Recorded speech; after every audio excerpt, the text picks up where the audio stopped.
Hello guys, कैसे हैं आप सब। I hope you all are good, enjoying your quarantines. So I am Bharat Roda. Welcome you to the page Bharat Roda Commerce channel. Okay guys, we are going to discuss about how to do CA. हम CA कैसे करें। बहुत अच्छा topic है। इस पर मतलब scope भी अच्छा है CA का, और पैकेजेस भी अच्छे लग जाते हैं CA के बाद। तो काफ़ी मैं कहूँगा कि बहुत बढ़िया कोर्स, अगर तुम्हारे पास कॉमर्स है तो आप CA के लिए अवश्य जाएँ। So guys, CA is provided by an institute. ठीक है, कई होते हैं यार, सारे पूछते हैं कि अरे कौन से कॉलेज से कर रहे हैं, कौन से कॉलेज से कर रहे हैं। तो ऐसा कुछ नहीं है, कोई भी कॉलेज नहीं है जो तुम्हें CA करवाएगा। ये इंस्टीट्यूट है, the institute of chartered accountants of India, ICAI। ठीक है, ये हमें 3 लेवल परस्यू करने के लिए बोलता है अगर आपने CA बनना है। तो सबसे पहले हम बात करेंगे CA फाउंडेशन लेवल की। CA foundation level just after 12th कर सकते हैं, अपने 12th पास होते ही। इसमें हमें 12th के रिजल्ट का वेट नहीं करना होता, हम उससे पहले ही फॉर्म भर सकते हैं, क्योंकि फॉर्म जो है वो 10th क्लास के बेस पे ही भर जाता है। पर आफ्टर 12th ही कर सकते हैं CA। ओके, तो फाउंडेशन में 4 पेपर्स होते हैं। सबसे पहला पेपर होता है अकाउंटिंग का। अकाउंटिंग एग्ज़ाम 100 मार्क्स का होता है। ठीक है, उसके बाद सेकंड पेपर जो होता है अपना, वो होता है बिजनेस लॉ और इंग्लिश का। उसमें थोड़ा बहुत इंग्लिश का भी है, पैसेजेस वगैरह आते हैं। तो जिसमें ये भी 100 मार्क्स ही कंटेन करता है। पर बिजनेस लॉ जो है वो 60 मार्क्स की है, और जो इंग्लिश का पोर्शन है वो 40 मार्क्स का रहेगा। उसके बाद हम बात करते हैं पेपर 3 की। पेपर 3 क्या होता है? पेपर 3 कंटेन्स 3 सब्जेक्ट्स, 3 सब्जेक्ट होंगे इसमें, मैथमेटिक्स, रीजनिंग एंड स्टैटिस्टिक्स। ठीक है, जो मैथमेटिक है वो 40 मार्क्स का होगा, रीजनिंग 20 मार्क्स का होगा, और जो स्टैटिस्टिक्स है वो भी 40 मार्क्स का होगा। उसके बाद हम बात करते हैं पेपर 4 के, जिसमें 60 मार्क्स इकोनॉमिक्स आएगी और 40 मार्क्स का थोड़ा बिजनेस का पोर्शन है। पहले 2 सब्जेक्ट जो हैं अकाउंटिंग और लॉ, ये दोनों अपने रहेंगे सब्जेक्टिव टाइप, और जो बाकी दोनों सब्जेक्ट हैं मैथमेटिक्स और इकोनॉमिक्स, ये दोनों रहेंगे objective type. Objective type exam paper जो है चारों 100 मार्क्स के होंगे। जो ऑब्जेक्टिव टाइप्स हैं उसमें अपनी 1/4 की नेगेटिव मार्किंग भी रहेगी, मतलब 0.25 नेगेटिव मार्क रहेगा। उसके बाद चारों सब्जेक्ट 400 मार्क्स के हो गए। इसे पास करने के लिए हमें एग्रीगेट 200 चाहिए 400 में से CA फाउंडेशन पास करने के लिए, और इन ईच सब्जेक्ट 40% मार्क्स होने चाहिए। ठीक है, तो 400 में से 200 आ गए तो आपको फाउंडेशन लेवल क्लियर हो जाएगा। Foundation level, just after completing foundation level we are entering into the inter level. जैसे हमारा फाउंडेशन लेवल होगा, उसके एक अटैम्प्ट छोड़ के, मतलब after 1 year we can see, और 9 मंथ्स, मतलब एक अटैम्प्ट छोड़ के जो अगला अटैम्प्ट होगा वो आपको CA इंटर का होगा। CA इंटर में 2 ग्रुप्स होते हैं, ग्रुप 1 और ग्रुप 2। ठीक है, इन दोनों में 4 सब्जेक्ट्स होंगे। ग्रुप 1 में भी 4 सब्जेक्ट्स और ग्रुप 2 में भी 4 सब्जेक्ट्स। तो ये दोनों 4 सब्जेक्ट्स 400 मार्क्स का ग्रुप 1 और 400 मार्क्स का ग्रुप 2। ग्रुप 1 में 4 सब्जेक्ट जो रहेंगे, सबसे पहला रहेगा अपना अकाउंटिंग, उसके बाद लॉ का, फिर कॉस्ट का, फिर टैक्स का। ये 4 पेपर होंगे। ग्रुप 2 में हमारे पास 4 सब्जेक्ट रहेंगे। एडवांस अकाउंटिंग फर्स्ट एग्जाम होगा, उसके बाद second auditing, third EISM, and last one is economics and FM। ये भी चारों 100 मार्क्स के होंगे। ग्रुप 1 वाले भी 100 मार्क्स के होंगे। तो टोटल 8 सब्जेक्ट है, तो हमारे पास 800 मार्क्स के 8 सब्जेक्ट्स हो गए। इसमें से भी हमें पास करने के लिए 50% एग्रीगेट चाहिए होता है, जो कि 800 में से 400 चाहिए होता है, और 40% ईच सब्जेक्ट में भी चाहिए होते हैं।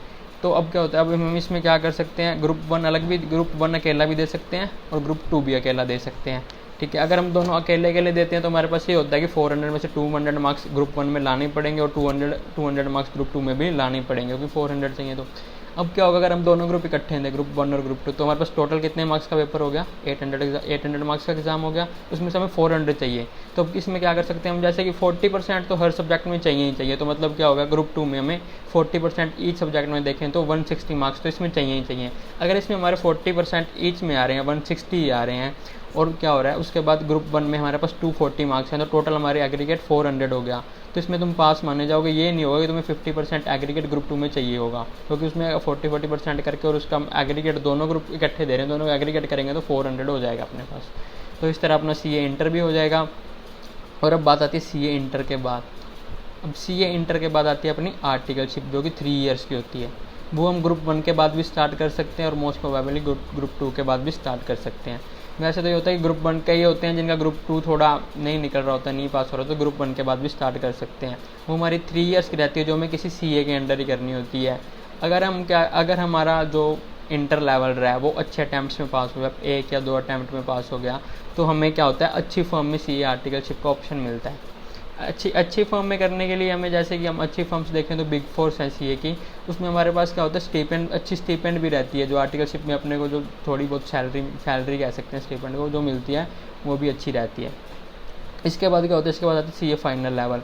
CA फाइनल इंटर के मतलब कि आर्टिकलशिप स्टार्ट करने के 2.5 ईयर्स के बाद अटैम्प्ट ड्यू हो जाता है आपका। तो 2.5 ईयर्स में आप साथ साथ अपनी आर्टिकलशिप भी करो और फाइनल की तैयारी भी करो। तो अब CA फाइनल की बात करते हैं, तो CA फाइनल में भी सेम इंटर जैसे ही रहता है, उसमें भी 8 एग्जाम्स होते हैं, 4 ग्रुप 1 के और 4 ग्रुप 2 के। तो ग्रुप 1 में हमारे पास 4 सब्जेक्ट रहते हैं। पहला subject FR financial reporting, second SFM strategic financial management, third is law and fourth one is advance auditing. उसके बाद हम बात करते हैं ग्रुप 2। ग्रुप 2 में भी हमारे पास 4 सब्जेक्ट रहते हैं, सेम इंटर वाला क्राइटेरिया है, कुछ एक्स्ट्रा नहीं है इसमें। उसके बाद 5th में आता है SCM स्ट्रेटेजिक कॉस्ट मैनेजमेंट। उसके बाद आता है पेपर 6। उसमें हमारे पास 6 ऑप्शन होते हैं, उनमें से कोई भी हमें एक चूज़ करना होता है, जिसमें कि मैं कुछ बताया तो रिस्क मैनेजमेंट है एक, तो एक इकोनॉमिक लॉज है और ग्लोबल FR स्टैंडर्ड्स हैं, इंटरनेशनल टैक्सेशन है, ऐसे कुछ सब्जेक्ट्स हैं जिनमें से अपने को एक चूज़ करना होगा।